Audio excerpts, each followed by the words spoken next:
What do you do when, as a community nurse, you find that so many people are falling through the cracks in healthcare? What do you do when you see that the social determinants of health needs of a large community is not being met? That's what happened to me. And I want to start this journey by telling you guys all the things that can happen when the social determinants of health are not met. I was asked by one community, a senior independent living community. I was asked by Mission Health Partners to continually go to this community over and over again, and I kept seeing people's needs not being met. And I asked myself, what can we do about this? So I want to share a journey about two African-American men that I met in 2018 that I followed for several years to try to make sure that their needs have been met. And it was a learning tool for me to address the social determinants of health and provide community health workers by working with these two men. Their names, Frederick and Maurice. Frederick is 75 years old. He has mental health issues that have not been met successfully. He's also diabetic. His son is 31 years old. He was born with autism, and then he was diagnosed later with schizophrenia. And the surprising thing about this is his father is his power of attorney. Imagine that. The father has one place in his brain that seems to be happy and active, and that's around music, where he has an extreme talent. Unfortunately, the rest of his brain has so many mental health issues that he cannot focus or work with anything else except music, music, music, music. He can talk about it all day long. He writes it. He shares it. He's on the internet all day long talking to his fans. Because in his mind, all the people in social media are his fans. He stays up to 3 o'clock in the morning doing music, not getting any sleep. What's his diabetes doing? What's his diet doing? How is he taking care of his son? He gets up at 3 o'clock. When we go to the doctor with him, he tells the doctor that he is eating like he should, without us going with him to nudge and say, well, what time do you get up? So the doctor can hear, how can that be? You're getting up at 3 o'clock. How can you be eating? How can you be taking your insulin as instructed? If we weren't there, they wouldn't know that story. They'd only be writing what he tells them. His son had been going to a place to get his shots for his schizophrenia, and they switched him over because of medical reasons. His health care could not be provided there, so he had to go somewhere else. We took him the first time to transition him over to the new place. He was supposed to get on the bus and take himself once a month. He was supposed to pick up his medication and take it. He was supposed to follow up with lab work himself. All of this. So when we provided a community health worker trained in that community, we asked her, said, can you go find out what's happening with him? And talking to him, because they know each other. You know, community health workers are trusted. They're in the community. That's why we have them. The community nurse can't do it all. So I knew we had to train community health workers to help provide us with that. And when she talked to him, he found out he had not gone. So he had not got his injection in over 3 months. What can you do about that? We have a problem. How are you going to solve it? How are we going to get him to those clinics every month? How are we going to get that medication picked up? So we talked to the doctor. We let them know that he's not even coming. Have y'all not checked? Is this not important to you? So we decided, our team decided that we would pick him up. So I got a transportation team now They pick him up, they take him, they stay with him, they bring him back home. My community health worker picks up the injection. She takes it to the doctor. The nurse gives it every month. Our transportation person also makes sure that he gets the appointments, and he calls me to let me know when it is, so that now for the whole 3 years, he's not missed an appointment. We can't expect the father to help him. The father needs help himself.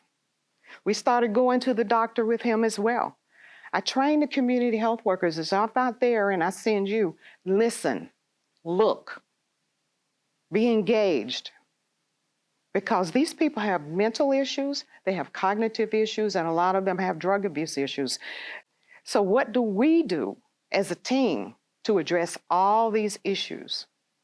So we have our transportation team. We have our cleaning team that we brought forward, because that was also an issue with these two as well. They live in separate apartments, so that's the two that we have to think about. So when we went in, we found out that they don't clean their apartments. It's not important. That's not important. Music is important, and for the son, he goes every day, Monday through Thursdays, to a college to get his GED. He's been getting this GED for 10 years, but the social skill that provides for him with his schizophrenia and his autism is just amazing, because that he will get on the bus and he will take himself. He's not going to take himself anywhere else, but that for him is his thing. Music for the father. Those things are important as well. And we make sure that we talk to them about it and praise them about what they can do. But we have to address what they can't do. So we also worked with management, because that's not their job. It's not their job in housing to look at people's physical conditions or their mental conditions. Are you following the rules if it's a tenant? Are you following the rules? And if you're not, you can get evicted, right? So if you're having infractions, they can evict you. So talking to the managers and getting them to understand, we know this is not your job, but if you're going to have senior living, independent living, and disabled people in your plan, then you need to at least listen and learn what you're dealing with. They're willing. We went to public housing, we've replicated this in public housing, and we also went into this environment and talked to the managers and found out that they are caring people. They just don't have that type of training. So we trained them on call us. If you see something, say something. We tell people that all the time, right, in the communities. If you see something, say something. But if you say something and there's nowhere for them to go, that's just frustrating. So our healthcare is frustrating. Doctors have 10 minutes. They don't have the time. It's not their fault. That's how it's set up. So we want doctors to come out, follow us. Psychiatrists, residents come out with us. I am so proud of that. They come out, they see how people really live. And we help them go back and train the next generation of psychiatrists. We train managers to look at this a different way. We train everybody in healthcare to come out, but our community health workers are embedded, they're trusted, they're our eyes, they're our ears.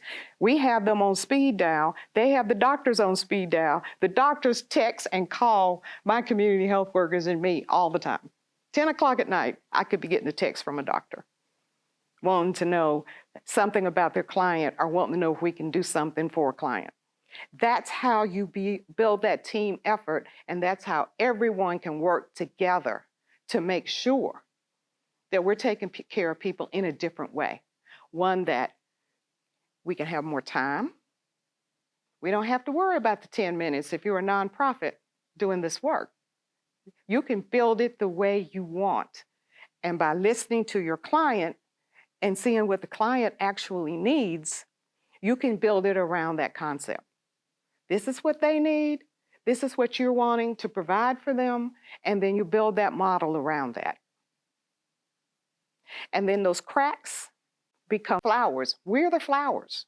So I say to you, in your community, see what's needed. If someone is saying something, hear them. Build around what you see, what you can provide, and bring a team of experts in and train your community health workers to be there, to build that trust and let them know that there's no hurry. We can do this slowly, as long as it takes. Because if we're not taking insurance, then we can provide and fundraise and get the money that we need to do it the way we want to do it. I am so proud that we have put this together and showed that it will work. And I'm hoping that each of you will go back to your community, see what you need, pull that team together, get those community health workers trained, and get community nurses where they're involved and want to do this type of work. Because as a team effort, you can build a community of people that don't fall through the cracks.